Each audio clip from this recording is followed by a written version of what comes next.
All right, so all those who are out there stressing out about Valentine's Day, this is for you because for the most part, a lot of us, we lack in the skill area when it comes to Valentine's Day, me included. I never know what to cook the wife. I never know what to get her. But we have Dr. Tracey Brigman here today, who is really kind of this month the doctor of love. That's right. So you have some good recipes and some good ideas for Valentine's Day. So what do we have? So I have some fun recipes, some great ways to get in some fruits and vegetables. We're gonna start with a cheese fondue, which is a great way to, you can individualize it and pick your proteins, pick your vegetables. So we're gonna start with some roasted vegetables that then we'll move on to the actual cheese fondue. So what I have here, I have a package of kielbasa that I cut into 1-inch pieces. We're gonna put that in a bowl. And then I have 1 pound of Brussels sprouts that I washed and trimmed. And if they were a little on the larger side, I cut them in half. If they were kind of small like this, I left them whole. And then that is 1 pound of potatoes. These are the marble potatoes. I got them because they're cute and tiny. I don't have to do a lot of prep work, but if you have larger potatoes, you can just cut them into 1-inch cubes. The key is everything about the same size so that it cooks properly. Okay, so we have our vegetables that we want to roast. So now we need to dress them. So I have 2 tablespoons of olive oil that we're gonna drizzle. That was more or less that. And then we're gonna mix our seasonings together before we put them on our vegetables so that we don't have pockets of individual seasoning. So that is 1 teaspoon of sea salt. And then I have a 1/2 teaspoon of black pepper, a 1/2 teaspoon of onion powder, a 1/2 teaspoon of garlic powder, a 1/2 teaspoon of dried oregano, and a 1/2 teaspoon of dried basil. So, you can mix and match your seasonings as well. That's what's so great about fondue. Pick your dippers, pick your seasonings. I have my oven preheated to 425.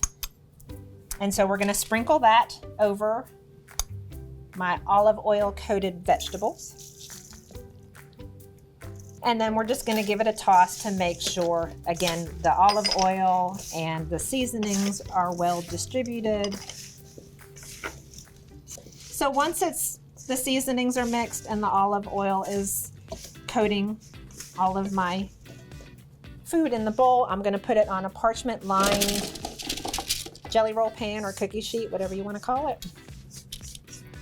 Yep, and we are going to spread it out so the heat can get to it evenly.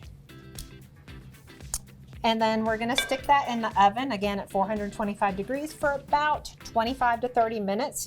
Test your potatoes to see if they're done. If it needs a little bit more time to soften, that's fine. So we're gonna put this in the oven for 25 to 30 minutes. And while this is cooking, we are gonna make our cheese fondue. On the stovetop in a medium saucepan, I have 2 cups of 1/2 and 1/2, and it's starting to warm up. To that, I'm gonna add 1 tablespoon of Worcestershire. Worcestershire. I'm gonna add that to my warm 1/2 and 1/2. And then I have 2 teaspoons of dry mustard. And then this is 1 garlic clove minced. The recipe actually calls for 1 garlic clove halved, and then you take it out after it's heated through. I like garlic in my fondue, so I minced it so that I could keep it in there. But if you're not a big garlic fan, you can have it, flavor it or season it, and then bring it out. So while this is warming, I have here 1.5 pounds of shredded cheese. I did half sharp, half medium, but you can do all sharp, all medium.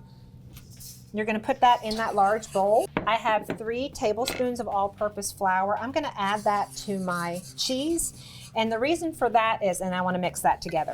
If I added 3 tablespoons of all-purpose flour to my warmed 1/2 and 1/2, I would get clumps and a lumpy cheese sauce. So then I'm gonna take this, and once I have this heated, I'm gonna add a little bit of cheddar cheese at a time until it melts.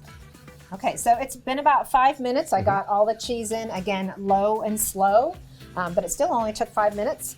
It looks nice and melty. My vegetables and my kielbasa are done. I tested a potato to make sure it was cooked all the way through, and it was. So as did I. Yeah, so we can take some of this cheese fondue, put it in an individual bowl, and put whatever dipper we want, our vegetables, our kielbasa, some bread, or some apples, and you have a super simple entree meal for whatever occasion. This time it's Valentine's, but you can use it whenever. And now we can move on to dessert. This is a hot chocolate dip. It's not hot, it just has hot chocolate in it. So you take a container of Cool Whip that's defrosted, not melted, but defrosted. All right, and then I have a container of marshmallow fluff. So much sweet. All right, so we have our fluff in and our Cool Whip.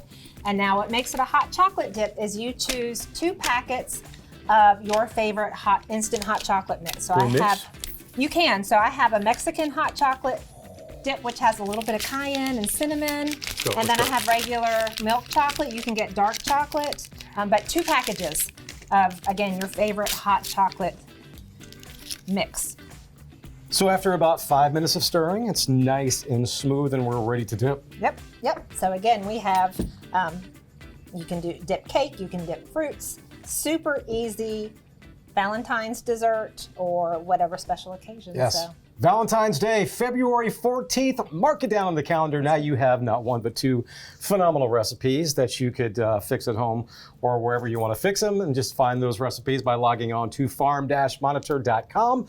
Going up to the top of the page there, you will see the recipe section and you will see Tracey's masterpieces on there. So thank you, because you saved Valentine's Day 2025 for me. I know what I'm doing. Super easy, right?